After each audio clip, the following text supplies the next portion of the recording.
नमस्कार दोस्तों, स्वागत है आपका स्टडी के आरंभ पर।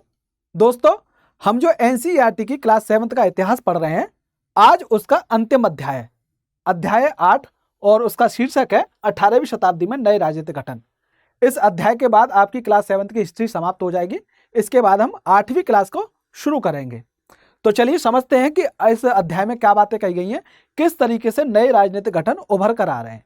दरअसल हो क्या रहा है, हो ये रहा है कि 17वीं शताब्दी के अंत में जो है मुगल सत्ता अपनी शक्ति खोने लगी थी। इसी दौरान जब औरंगजेब की मृत्यु हो जा रही है 1707 में, तो उसके बाद मुगल साम्राज्य की जो एकता थी वो डगमगाने लगी है। इस डगमगाहट में हो क्या रहा है, इसके बाद जो प्रांतीय सूबेदार थे, जमींदार थे, ये अपनी स्वतंत्रता को जताने लगे हैं। इसी समय पर जो है भारत में नए नए राजनीतिक गठन उभर कर आ रहे हैं, नई नई राजनीतिक शक्ति उभर कर आ रही हैं। कहीं पर मराठे शक्ति प्राप्त कर रहे हैं, तो कहीं पर सिख, जाट और राजपूत जैसे जो है शक्तियां हैं अपनी स्वायत्तता स्थापित कर रही हैं। तो कहीं पर अवध, इलाहाबाद और बंगाल जैसे राज्य जो हैं या सूबे जो हैं एक तरीके से व्यवहारिक रूप से ये स्वतंत्र हो जाते हैं या स्वतंत्र तरीके से अपनी सत्ता स्थापित कर लेते हैं। तो ये जो दौर है वो दौर ऐसा है जिसमें भारत जो है एक नए या एक बड़े राजनीतिक परिवर्तन से गुजर रहा है। तो ऐसे में यही समझने की कोशिश करेंगे हम इस चैप्टर में, या इस चैप्टर में यही समझाया गया है कि किस तरीके से 18वीं शताब्दी में नए राजनीतिक गठन हो रहे हैं, नई नई शक्तियां किस तरीके से उभर कर आ रही हैं। तो जिसमें मराठे भी हैं, आपके जाट भी हैं, राजपूत भी हैं, इन सब के बारे में पढ़ते हैं। चलिए देखते हैं। यहां मानचित्र दिखाया गया है, मानचित्र आपको सामने दिख रहा होगा। तो यहां पर आपको मालवा दिख रहा है, या गुजरात दिख रहा है, या जाट दिख रहे हैं, यहाँ पर अवध का क्षेत्र है, और ये बंगाल का आपका क्षेत्र दिखाया जा रहा है, और ये आपका हैदराबाद है, और यहाँ पर मराठे जो है राज कर रहे हैं। तो यही बताने की कोशिश कर रहा है इसमें कि 18वीं शताब्दी के पूर्वार्ध में उपमहाद्वीप में कुछ विशेष रूप से उल्लेखनीय घटनाएं हो रही हैं। घटनाएं क्या हो रही हैं? कई स्वतंत्र राज्यों के उदय से मुगल साम्राज्य की सीमाएं बदल रही हैं, जिसमें जो है मराठे उभर कर आ रहे हैं, तो कहीं जाट उभर कर आ रहे हैं, या सिख भी अपनी सत्ता स्थापित कर रहे हैं।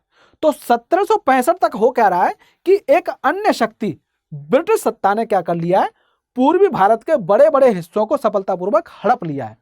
कब पर हड़प लिया है? ये 1765 में। ये 1757 से शुरू होती है प्लासी की लड़ाई के बाद। उसके बाद 1764 का युद्ध होता है बक्सर का, और उसके बाद ये अपना सत्ता यहाँ पर स्थापित कर लेना, कहां पर? बंगाल में। ठीक है, चलिए देखिए। अब यही बता रहा कि दर्शा क्या रहे हैं हमारे मानचित्र जो यहाँ पर लगे हुए हैं, आप देख रहे हैं।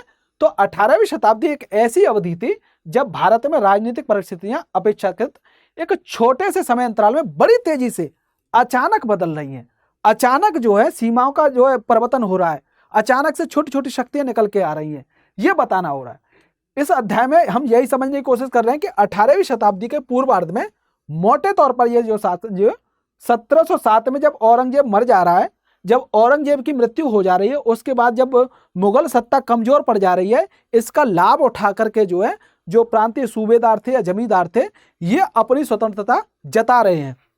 और फिर ये 1761 तक की बात देख रहे हैं हम। और 1761 क्यों देख रहे हैं? क्योंकि यहां पर पानीपत की तीसरी लड़ाई हो रही है।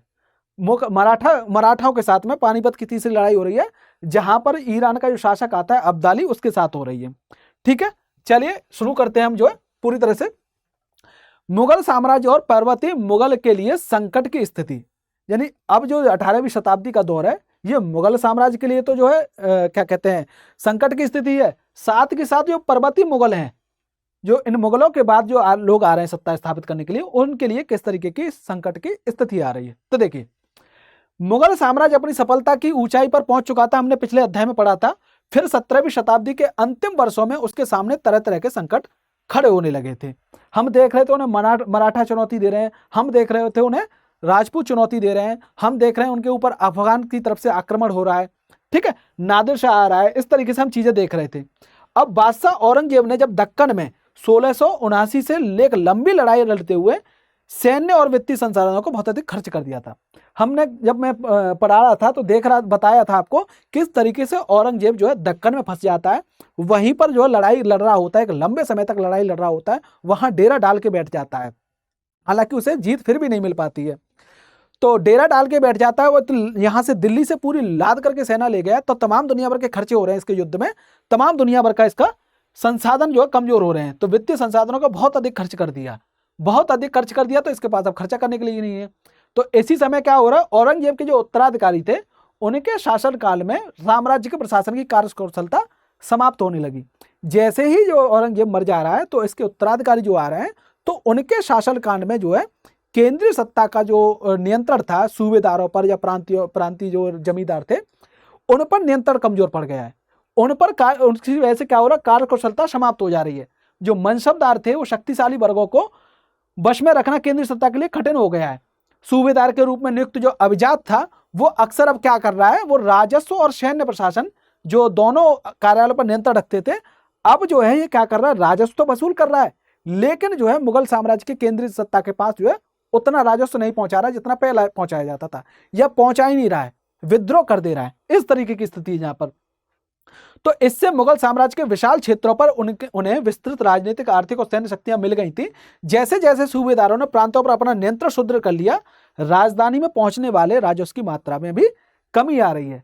एक तो पहले से धन खर्च हो रहा है, एक तो जो है पहले से युद्ध में तमाम दुनिया भर के संसाधन जो है खर्च हो रहे हैं।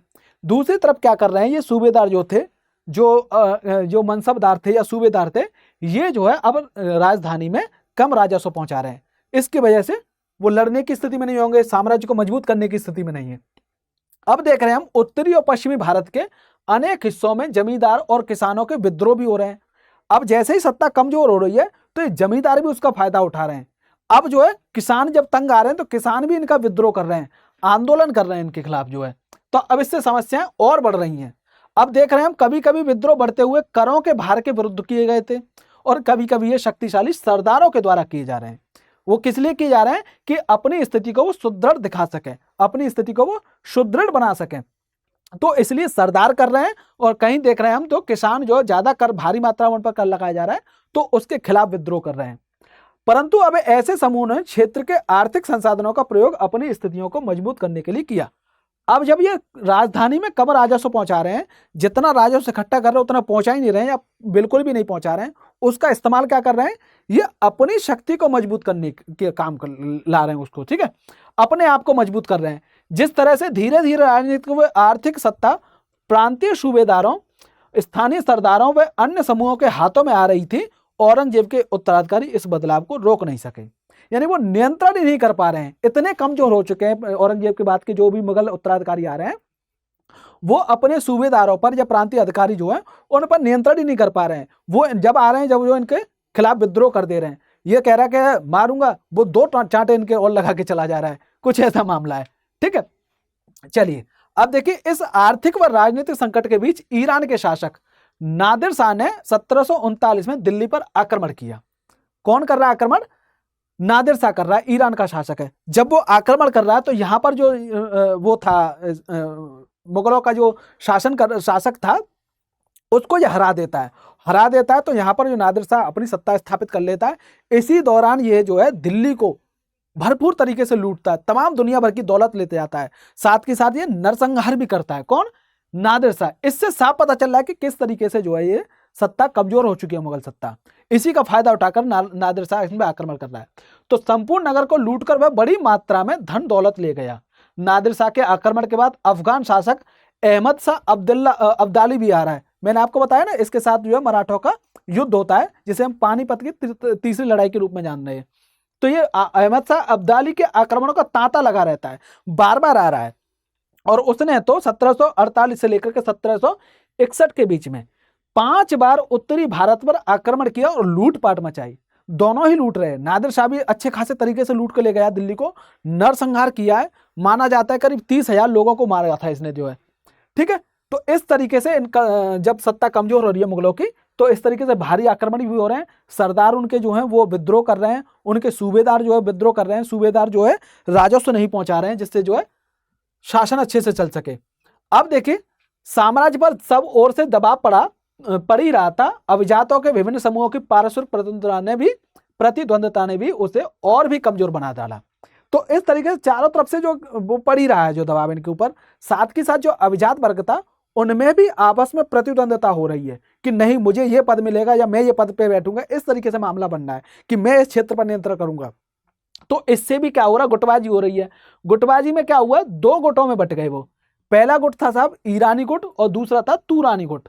मैंने आपको जब पढ़ा रहा था तुर्कियों का आक्रमण भारत में किस तरीके से हुआ, तो मैं आपको बता रहा था तैमूर के बारे में। तो तैमूर का शासन कहां से कहां तक था? तुरान से लेकर के कहां तक था?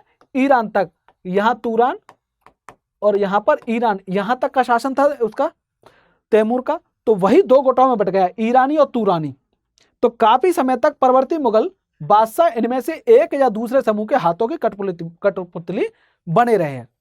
तो यहाँ गुटबाजी हो गई है, तो फिर ये इनकी कठपुतली बन रही है। जैसा ये कह रहे हैं वैसा ही ये काम कर रहे हैं। ये कह रहे हैं कि साहब इस पर आक्रमण करना तो करना, नहीं करना तो नहीं करना, मुझे ये इतना धन चाहिए तो दे दो भाई, तो वो दे रहा है। इस तरीके का मामला चल रहा है यहाँ पर। अब बेहद अपमानजनक स्थिति कब आ रही है? जब जो है मुगल बादशाह फर्रुखशियर, इस फर्रुखशियर को क्या हुआ, इसने शासन किया था 1713 से 1719 में, और आलमगीर द्वितीय ये 1754 से लेकर के 1759 में इन दोनों की हत्या कर दी गई। इनकी हत्या कर दी गई है। क्या हो रहा है कि जो फर्रुखशियर था, इसके जो है अधिकारी थे सैन्य बंधु, इन्हीं की सहायता से गद्दी पर बैठता है, गद्दी पर बैठता है। लेकिन आगे चलकर इनमें मनमुटाव हो जाता है। सैयद बंधुओं में जो है एक सैयद हुसैन अली थे और सैयद अब्दुल्ला थे। तो सैयद बंधु क्या करते हैं, फिर इसके खिलाफ विद्रोह कर देते हैं, इसे गद्दी से हटा देते हैं और इसे जेल में कैद कर देते हैं और उसमें कैद करके भूखे प्यासे रखते हैं, इसे ठीक ठाक तरीके से इसको अंधा तक कर देते हैं और फिर अंत में इसे मार देते हैं। ठीक है, इसको मार देते हैं।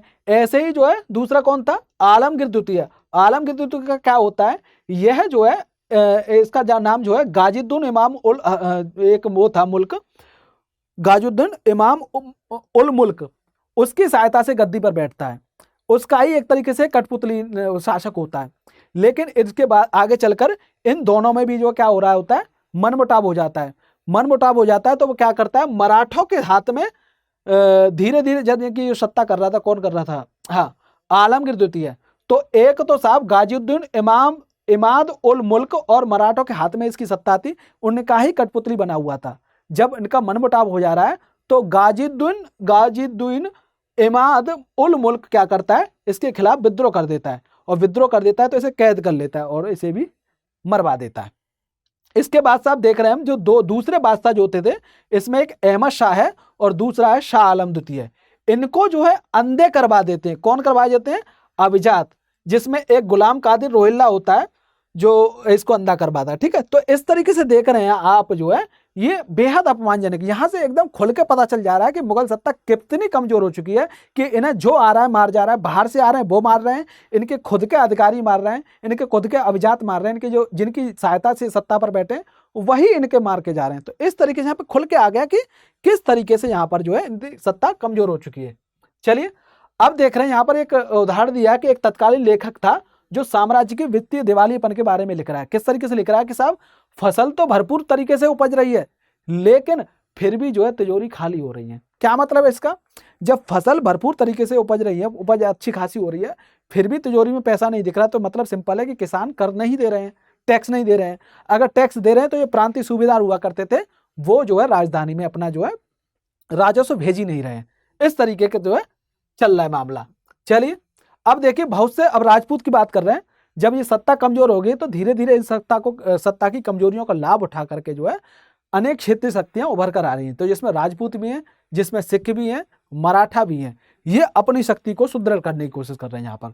तो बहुत से राजपूत घराने, विशेष रूप से अंबर और जोधपुर के राजघराने, ये क्या कर रहे थे, पहले मुगल व्यवस्था में विशिष्टता के साथ सेवारत थे। ये पहले मुगल साम्राज्य के अधीन ही काम कर रहे थे, अंबर और जोधपुर के राजघराने। इनको क्या मिल रहा था? बदले में उन्हें अपनी वतन जागीर प्राप्त होती थी। वतन जागीर पर उन्हें पर्याप्त स्वायत्ता दी जाती थी, वहां से वो टैक्स वसूल कर सकते थे, कर वसूल कर सकते थे। इस तरीके का मामला था। लेकिन क्या हुआ, अब जब 18वीं शताब्दी आ रही है तो इन शासकों ने अपने आसपास के इलाकों पर अपना नियंत्रण विस्तार करने के लिए अपने अपने हाथ पैर मारना शुरू कर दिए। जैसे ही इन्हें दिख रहा है कि सत्ता कमजोर हो गई है, सत्ता के पास शक्ति नहीं बची है, अब ये सारे कठपुतली नवाब हैं या कठपुतली जो शासक हैं, तो इसका लाभ उठाया जाए। तो लाभ उठाया जाए तो ये आसपास के इलाके देख रहे हैं, उन पर अपना नियंत्रण जता रहे हैं, उस पर कह रहे हैं कि साहब ये मेरे अधिकार में आ रहा है, मान गया तो ठीक है, नहीं तो विद्रोह कर दिया। तो ऐसे में जो है जोधपुर के राजा अजीत सिंह ने भी मुगल दरबार की गुटी राजनीति में अपने पैर फंसा दिए, यानी कि ये भी अपने फटे में पांव डाल ले रहे हैं। तो ये भी अपने गोटे में पैर फंसा दे रहे हैं जब राजनीति। ठीक है, चलिए, इन प्रभावशाली राजपूत घरानों ने गुजरात मालवा के लाभदायक सूबों की सूबेदारी का दावा किया। तो पहले इनको जो सूबेदार जो वतन जागीर मिली हुई थी उसके अलावा क्या कर रहे हैं ये, जब यहाँ देख रहे हैं कि ये तो बहुत अच्छे खासे संपन्न है गुजरात और मालवा, यहाँ से अच्छा खासा आर्थिक लाभ मिल सकता है, तमाम दुनिया भर की दौलत मिल सकती है, तो ये कह रहा है कि साहब ये तो मेरे अंतर्गत आना चाहिए, ये तो मेरा हक होना चाहिए इस पर, इस तरीके के दावा कर रहे हैं। अब जब दावा कर रहे हैं, सत्ता पहले ही कमजोर है, तो इनके दावे को मान लेती है और दे भी देती है। तो जोधपुर के राजा अजीत सिंह को गुजरात की सूबेदारी मिल गई है, तो अंबर के सवाई राजा जय सिंह को मालवा की सूबेदारी मिल गई है। आगे फिर जो बादशाह जहांदार शाह, कौन है बादशाह जहांदार शाह, 1713 में इन राजाओं के इन पदों का क्या कर रहा है, नवीनीकरण कर रहा है। फिर उन्होंने अपने वतनों के पास आस पड़ोस की जो शाही इलाकों के कुछ हिस्से थे उन पर भी कब्जा करने की कोशिश कर रहे हैं, क्योंकि यहाँ पर ये अपने आप को मजबूत करने की कोशिश कर रहे हैं, इसी तरीके से एक राज्य की स्थापना कर रहे हैं। दूसरी ओर जब देख रहे हैं हम, अंबर ने क्या किया, उसने भी बूंदी पर बड़े हिस्सों पर अपना कब्जा कर लिया है, जिसमें सवाई राजा जो थे, सवाई राजा जय सिंह, उन्होंने जयपुर में अपनी नई राजधानी स्थापित कर ली है। और 1722 में इन्होंने आगरा की सूबेदारी भी दे दी गई। तो यहां पर जयपुर पर भी इन्होंने अपना जो है स्थापना कर लिया, अपना नियंत्रण कर लिया है। और इसके अलावा इनको क्या किया, इन्हें आगरा की भी सूबेदारी दी जा रही है। 1740 के दशक से राजस्थान में मराठों के अभियानों ने इन रजवाड़ों पर भी भारी दबाव डालना शुरू कर दिया, जिससे उनका विस्तार आगे होने से रुक गया। यानी राजपूत जो है अपना विस्तार कर रहे थे अच्छा खासा, कि ये जागीर अपनी हड़प ली या ये जागीर पर नियंत्रण कर लिया या उन्हें कुछ सूबेदारी मिल गई किसी क्षेत्र की, सब कुछ हो रहा था। लेकिन दक्कन में दूसरी एक शक्ति उभर रही है, दूसरी शक्ति अभियान कर रही है उत्तर की तरफ। अब जो है क्या कर रही है वो, इनका जो ये जो अपने विस्तार कर रहे थे इनको रोक दिया, राजपूतों को वहीं के वहीं रोक दिया। ठीक है साहब, चलो यहाँ पर अंबेर के जो शासक थे सवाई सिंह जय सिंह के बारे में बताया गया कि अंबेर के शासक सवाई जय सिंह ने दिल्ली, जयपुर, उज्जैन, मथुरा, ये नाम आप नोट कर लीजिए, कहां पर, दिल्ली, जयपुर, उज्जैन, मथुरा और वाराणसी में 5 खगोलीय वेधशालाओं का निर्माण किया था। कितने 5 खगोलीय वेधशाला का, कौन कौन से नाम है, उज्जैन, मथुरा, दिल्ली, जयपुर, वाराणसी। जंतर मंतर के नाम से विख्यात इन वेधशालाओं में क्या हो रहा है, खगोलीय पिंडों के अध्ययन हेतु कई उपकरण हैं। तो ये 5 वेधशालाएं किसने स्थापित करवाई थी, उनका नाम है साहब सवाई जय सिंह। ठीक है, ये राजपूत राजा थे, नोट कर लेना। ऐसे ही यहाँ पर कई राजपूत सरदारों ने पहाड़ियों की चोटी पर किले बनवा रहे हैं, क्यों बनवा रहे हैं, सारी बात आपको समझ में आती है। अब यहाँ देख रहे हैं जयपुर के राजा जय सिंह के बारे में बताया है। 1732 के एक फारसी वृत्तांत में राजा जय सिंह का वर्णन मिलता है, और क्या कह रहे हैं ये, कि साहब कह रहे हैं राजा जय सिंह अपनी सत्ता की चरम सीमा पर थे। 12 वर्ष के लिए वे आगरा के सूबेदार रहे, हमने पीछे बताया आपको, और 5 या 6 वर्ष के लिए मालवा के भी रहे। उनके पास विशाल सेना थी, तोफखाना था, भारी मात्रा में धन संपदा थी, उनका प्रभाव दिल्ली से लेकर कहां तक था, नर्मदा के तट तक फैला हुआ था। तो ये सारी बातें आपको नोट करनी है, लिख लेनी है। अब यहाँ पर एक इंटरेस्टिंग फैक्ट दिया है कि तमाम दुनिया भर के राजपूत जो थे वो मुगलों की सत्ता को स्वीकार कर ले रहे थे या उनके अधीन रहकर के काम कर रहे थे।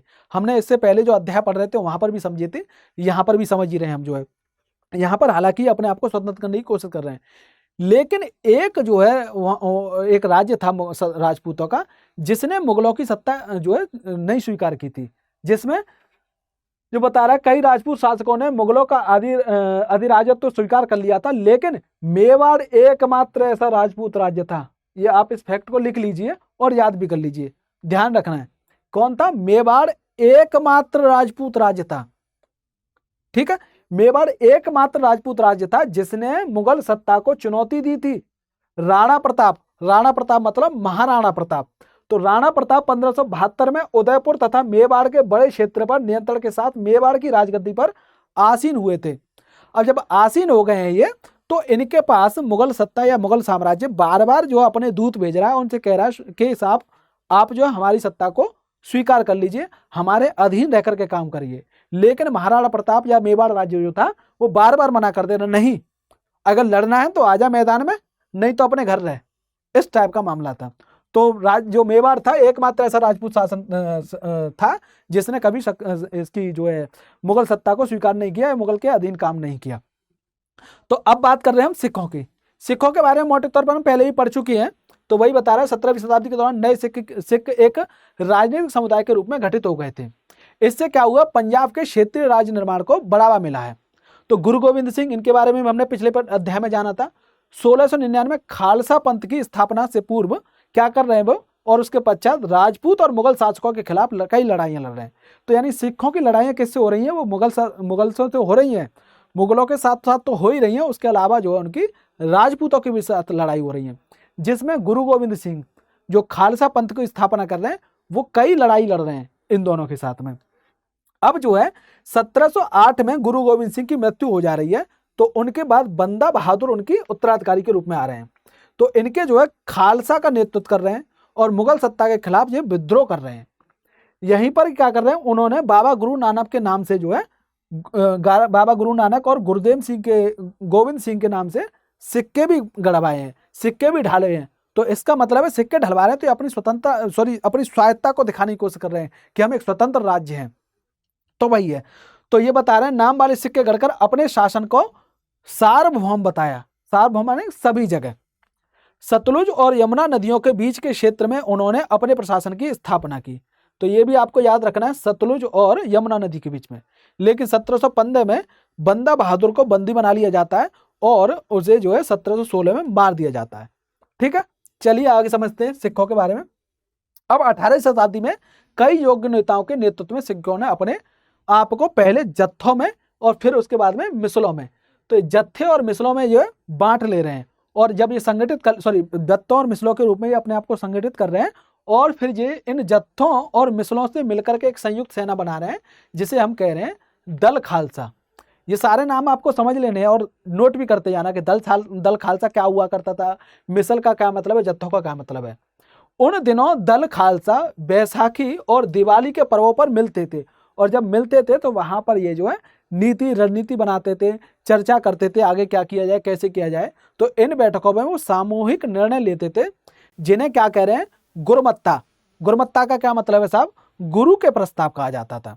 तो ये सारी चीजें आपको नोट कर लेनी है कि गुरुमत्ता का मतलब होता था, या जो है आपके दल खालसा का क्या मतलब है। अब यहाँ पर क्या कर रहे हैं, ये सिखों ने एक राखी व्यवस्था भी स्थापित की। राखी व्यवस्था में क्या होता था, इसके अंतर्गत किसानों से उनकी उपज का 20% कर लिया जाता था। ये कहते थे साहब तुम्हें अगर सुरक्षा चाहिए, किसानों से कह रहे हैं तुम्हें अगर सुरक्षा चाहिए तो हम देंगे सुरक्षा, लेकिन बदले में इसके आपको एक टैक्स देना पड़ेगा। टैक्स कितना देना पड़ेगा आपको देना पड़ेगा 20% देना पड़ेगा उपज का।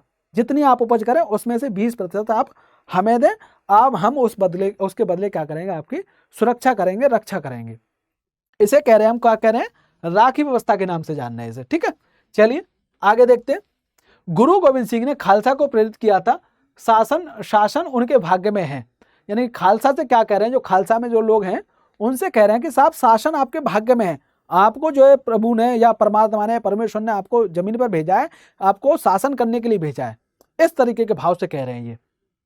तो यहीं से निकल के आया है राज करेगा खालसा, जो आज भी बोला जाता है। पंजाब में आज भी बोलते हैं राज करेगा खालसा। जब भी कोई आंदोलन वगैरह करते तो वहां पर भी ये नारा लगाया जाता है। तो अपने सुनियोजित संगठन के कारण खालसा पहले मुगल सूबेदारों के खिलाफ और फिर अहमद शाह अब्दाली के खिलाफ सफल विरोध प्रकट कर सका। तो जो अहमद शाह अब्दाली आया था मराठों से लड़ने के लिए, उनका ही जो है क्या कर रहे हैं, ये सिख भी विरोध कर रहे हैं, उसका जो सामना कर रहे हैं। ठीक है, अब अहमद शाह अब्दाली ने मुगलों से पंजाब का समृद्ध प्रांत और सरहिंद की सरकार को अपने कब्जे में कर लिया था। अब खालसा ने क्या किया, 1765 में अपना सिक्का गढ़कर सार्वभौम शासन की घोषणा की। पीछे भी इन्होंने सिक्का गढ़ा था, यहां पर भी सिक्का गढ़ रहे हैं। पीछे से सिक्का किसके नाम से गढ़ा था, गुरु नानक देव के नाम से, और जो है दूसरा गढ़ा था किसके नाम से, ये गुरु गोविंद सिंह के नाम से। इन दोनों के नाम से जो सिक्के गढ़े थे। लेकिन यहां पर जो क्या किया इन्होंने, खालसा ने अपने 1765 अपने नाम से गढ़ लिया है साहब। अब यह महत्वपूर्ण है कि सिक्के पर उत्कीर्ण शब्द वही थे जो बंदा बहादुर के समय में खालसा के आदेशों में पाए जाते थे। जो खालसा आदेश देते थे उनमें जो शब्द यूज किए जा रहे हैं उन्हीं को अब यहाँ पर सिक्कों के रूप में, सिक्कों पर भी देखा जा रहा है। ठीक है, अब 18वीं शताब्दी के अंतिम भाग में क्या कर रहे हैं, सिख के इलाके सिंधु से यमुना तक फैल गए। पहले जहां पर ये सतलुज से यमुना तक थे, लेकिन 18वीं शताब्दी का जब अंत आ रहा है उस समय ये सिक्के इलाके कहाँ तक फैल गए, ये फैल गए साहब सिंधु नदी से लेकर के यमुना तक फैल गए। यद्यपि यानी हालांकि विभिन्न शासकों में बटे हुए थे। अब ये नहीं है कि केवल एक ही सिख शासक इसको सारे को नियंत्रण कर रहा है या शासन कर रहा है, अलग अलग उसमें बटे हुए हैं ये, तो अलग अलग शासकों के बीच में बटे हुए हैं। इनमें से एक शासक थे महाराजा रणजीत सिंह। इन्होंने क्या किया, विभिन्न सिख समूहों में फिर से एकता कायम करके 1799 में लाहौर को अपनी राजधानी बना लिया था। किसने बनाया था, महाराजा रणजीत सिंह जी ने। ठीक है, चलिए अब देखते हैं आगे। आगे आ रहे हैं साहब मराठे, एक एक करके पढ़ रहे हैं। तो ये सारी शक्तियां इस समय उभर के आ गई थी, अब इन्होंने अपना अच्छी खासी सत्ता स्थापित कर ली थी। तो मराठा राज्य एक अन्य शक्तिशाली क्षेत्रीय राज्य था जो मुगल शासन का लगातार विरोध करता था। इससे लगातार जो है लड़ाइयाँ होती रही थी मुगल राज्य की। और जिसमें जब हम बात कर रहे थे औरंगजेब की, तो औरंगजेब इसे पूरा खत्म करने के लिए दक्कन में ही पड़ा रहता है, जिसकी वजह से वो कमजोरी पड़ता है और जिसकी वजह से मुगल साम्राज्य भी कमजोर पड़ता है, क्योंकि वहां पर अत्यधिक धन खर्च हो चुका था।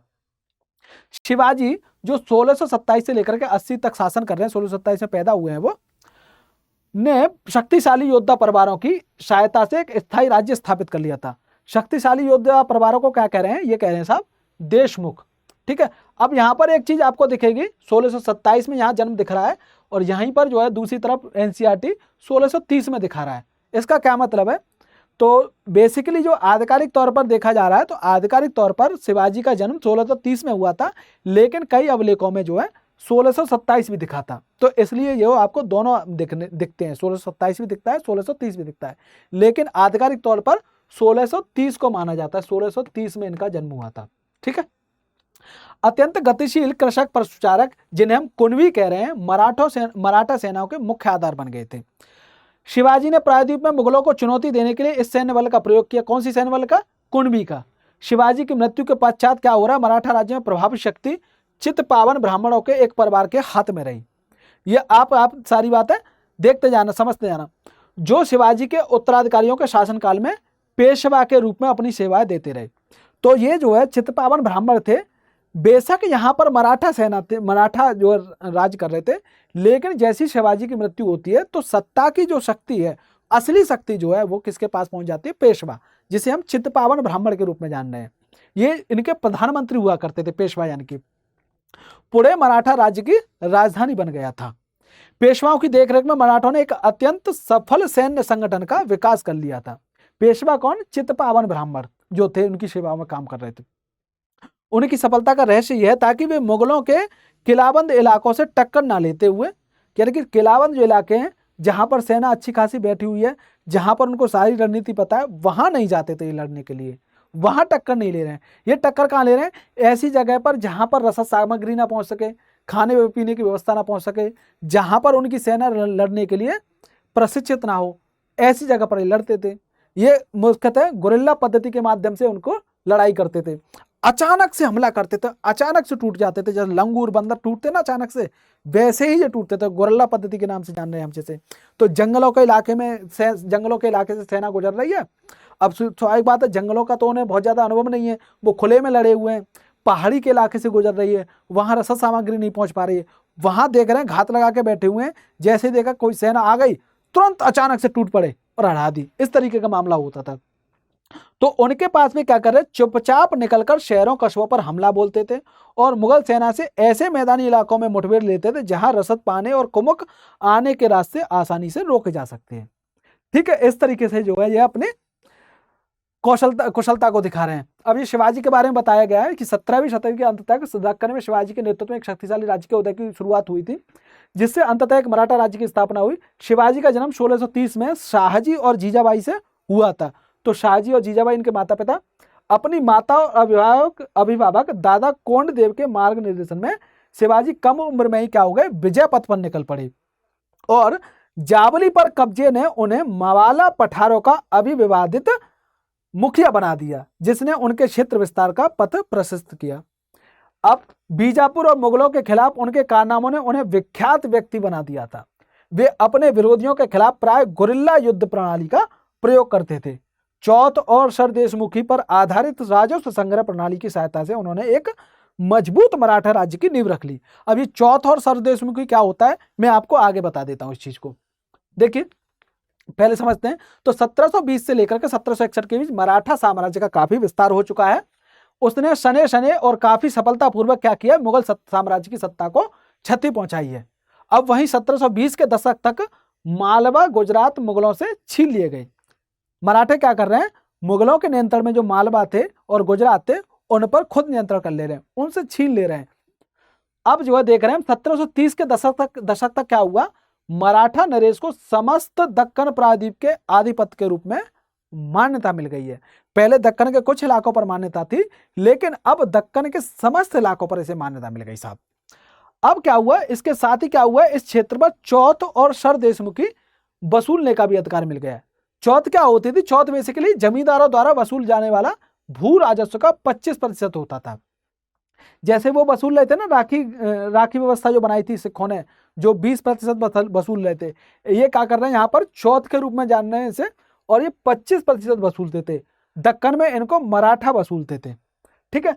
अब सर देशमुखी क्या होता था, सर देशमुखी होता था साहब दक्कन में मुख्य राजस्व संग्रह करता जो होता था, वो जो दिए जाने वाला भू राजस्व का 9 से 10% हिस्सा होता था ये सर देशमुखी। ठीक है। चलिए 1737 में दिल्ली पर धावा बोलने के बाद मराठा प्रभुत्व की सीमाएं तेजी से बढ़ रही हैं। अब ये 1787 में दिल्ली पर हमला कर दे रहे हैं। वे उत्तर में राजस्थान और पंजाब, पूर्व में बंगाल और उड़ीसा तथा दक्षिण में कर्नाटक और तमिल तेलुगु प्रदेशों तक फैल गई। अब इनकी सीमा देख रहे हैं आप किस तरीके से फैल रही है। जहां पहले ये एक छोटे से इलाके पर राज्य कर रहे थे, दक्कन जैसे इलाके पे राज्य कर रहे थे, अब वहां से इनकी सीमा विस्तारित हो रही है।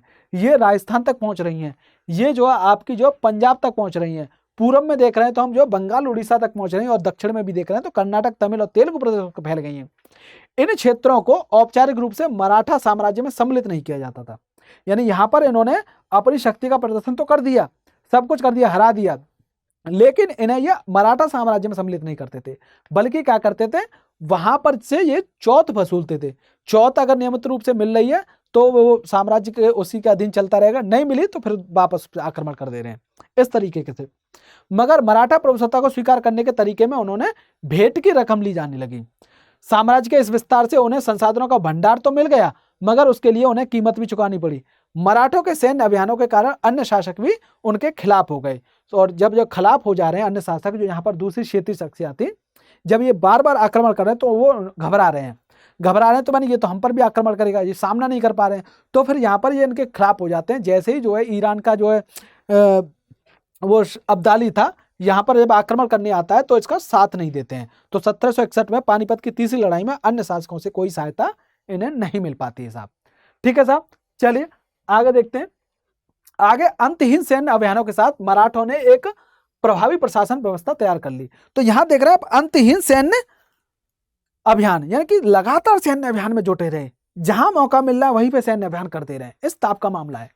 तो जब किसी इलाके पर एक बार विजय अभियान पूरा हो जाता था और मराठाओं का शासन सुरक्षित हो जाता था, तो वहां स्थानीय परिस्थितियों को ध्यान में रखते हुए धीरे धीरे भू राजस्व की मांग की गई। यानी ऐसा नहीं कि जैसे ही अगर इन्होंने सत्ता स्थापित कर ली वहां पर, या वो नियंत्रण में आ गया तो तुरंत जो है भू राजस्व इकट्ठा करना शुरू कर दें, तुरंत कर लगाना शुरू कर दें, ऐसा नहीं है। धीरे धीरे पहले वहां पर सत्ता, जैसे आज सत्ता स्थापित कर ली, महीने भर बाद, 2 महीने बाद, 6 महीने बाद जो कह रहे हैं अब साहब टैक्स दीजिए, इस तरीके से धीरे धीरे भू राजस्व की मांग करते थे। ये कृषि को प्रोत्साहित कर रहे हैं, व्यापार को पुनर्जीवित भी कर रहे हैं। इससे क्या हुआ, सिंधिया, गायकवाड़ और भोसले जैसे मराठा सरदारों की भी शक्तिशाली सेनाएं खड़ी करने के लिए संसाधन मिल सके। अब देखिए 1720 के दशक में मालवा में मराठा अभियानों ने उस क्षेत्र में स्थित शहरों के विकास एवं समृद्धि को कोई हानि नहीं पहुंचाई। यानी ये जो है जब विकसित क्षेत्र हैं वहां पर, कहां पर, ये मालवा में जब मराठा अभियान हो रहा है, वहां के जो विकसित क्षेत्र हैं तो उनको जो कोई हानि नहीं पहुंचा रहे हैं। ये नहीं कि उसे शहर को लूट ले या बर्बाद कर दें, तोड़ फोड़ कर दें, ऐसा कुछ नहीं कर रहे हैं साहब जी।